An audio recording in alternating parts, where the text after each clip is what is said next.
just choose the money. Chase the check. I'm sorry. There is a hidden cost for kid creators on YouTube when they turn 18 and decide to drop a spicy link. She made $3 million in 24 hours. One day. But the weird part is, this doesn't feel random. It feels manufactured, as if there were a hidden creator pipeline. Are these just individual choices, or did the internet accidentally build a system that pushes creators in this direction? And to make matters worse, pair this with the promotion of OnlyFans on TikTok and Instagram, with millions of kids watching. Did this change the weight of their initial decision? If you think I'm reaching, there's one case that makes this pipeline impossible to ignore. This is someone who started performing as a toddler. At the age of 3, she was already doing beauty pageants, makeup, outfits, having people judge on how she looks and how she acts, really grooming her to be a star. Now, when Piper Rockelle looks back on her life, having been an OnlyFans icon, it's hard to separate what's her dream from what she's been told her whole life. Her childhood was basically content before content existed. But when does this pipeline start? At the age of 8, she made her first YouTube video. It's certainly jarring knowing where this is gonna end up. It's like a foot pic. It'll be like $3K just to see a foot. But from the jump, no one had to teach her how to act on camera. She was a natural, which clearly came from her pageant background. It's important to mention around this time, she blew up on an app called Musical.ly,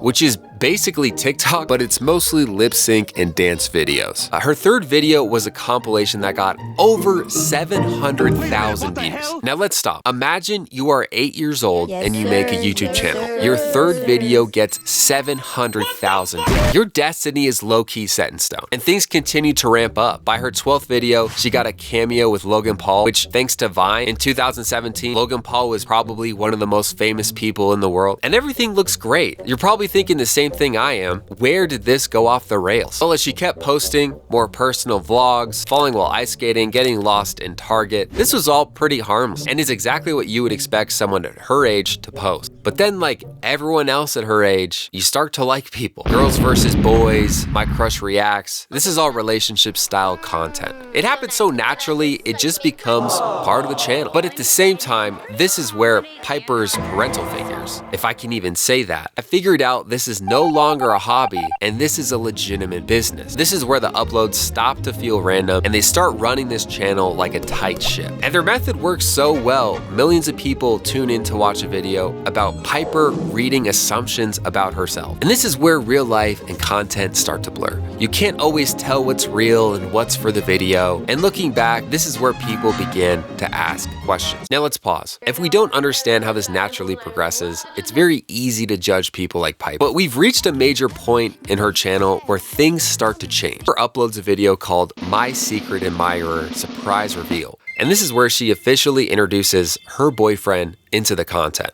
Now, it's funny saying this, it sounds ridiculous, but imagine your first few relationships having a camera crew. And not only that, millions of people watching and letting you know exactly what they think with no filter. That is not normal under any circumstance. And if you're enjoying this video, consider clicking the hype button. Not only does it raise awareness about these topics, but it supports the channel and even helps more people decide how they feel about it. And why is that important? It can help people take action and actually impact the future in a better way. But the bottom line from Piper's videos in this situation is this is no longer a normal childhood. And after the videos start pulling in views, they continue to double down and even escalate. Piper releases videos like the Kissing Booth Challenge, asking strangers to be her boyfriend, kissing my best friend's boyfriend, and even switching boyfriends for 24 hours. And again, there's nothing wrong with this, but this is where the line starts to become gray. So gray, in fact, in 2022, a former group member of the channel filed a lawsuit alleging emotional abuse, boundary issues, and even inappropriate behavior. Now, it was settled with no admission of wrongdoing, but it raised concerns about what's actually happening behind the camera. Now, personally, as someone who has been behind the scenes of making YouTube videos, it definitely is not all sunshine and rainbows. But I think it's a totally different beast when it's in this style and when you're at that age. Now, I want to be clear, I'm not saying Piper was forced into anything. In fact, publicly she defended her situation. But when you've lived this way since you were 3, it's hard to know what normal even looks like. At some point, how much of this is even truly a choice? So with all this lawsuit swirling in the background, Piper turns 17 and begins to age out of her niche.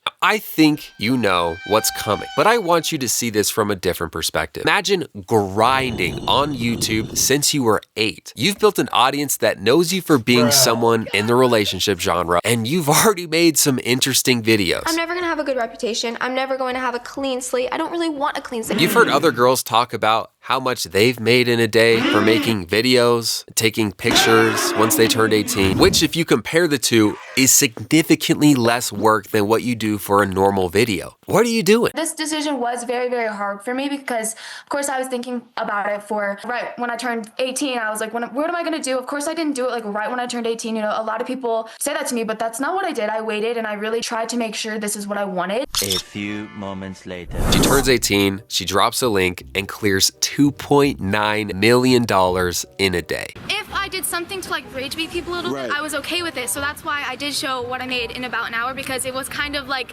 rage bait, you know what I mean? Now, there's nothing illegal about this. She's an adult making a decision, but did she find herself in a system that accidentally rewarded this behavior? But you know, maybe this is a one-off scenario. Let's look at the Catch Me Outside girl from Dr. Phil, Bhad Bhabie. Now, if you're on YouTube at the time, you've definitely seen this clip. I don't know how she managed to convert this attention into an actual career, but once she turned 18, she launched OF and she made $1 million in 6 hours. Another example is Danielle Kohn. She had a big cameo, one of her first few videos with Maddie B, built more of a music following, but then transitioned into that relationship style content that Piper was in. And when she finally aged out of her audience, she found herself on a shoot for Playboy magazine. These creators all started young, built audiences, and were already kind of in this gray zone in the public eye. And when their 18th birthday came around, they took advantage of it. This is where it starts to feel a little less like a coincidence and more like a unique pattern. But if there's something that I think everyone can agree on, it's how OnlyFans is being promoted. And Piper plays a role in this. And we'll get to her in a second. Best example of this is Natalie Reynolds. She is a TikTok influencer who knew from the jump exactly how she wanted to present herself. She basically copies viral formats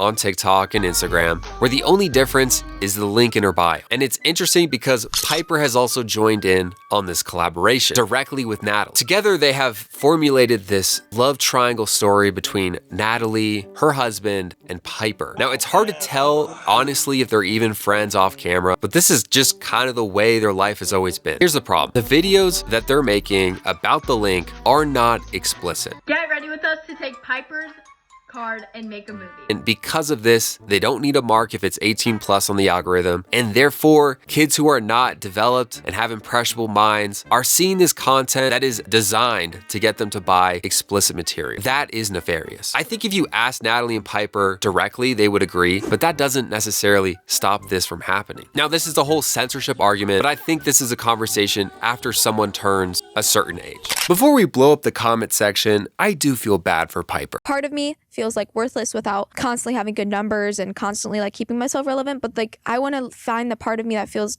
like I'm worthy of something outside of this, and I'm still searching for that. But honestly, what are your thoughts? If you enjoyed this video, check this one out, or we go over how internet comedy has twisted into something completely different. I'll see you there.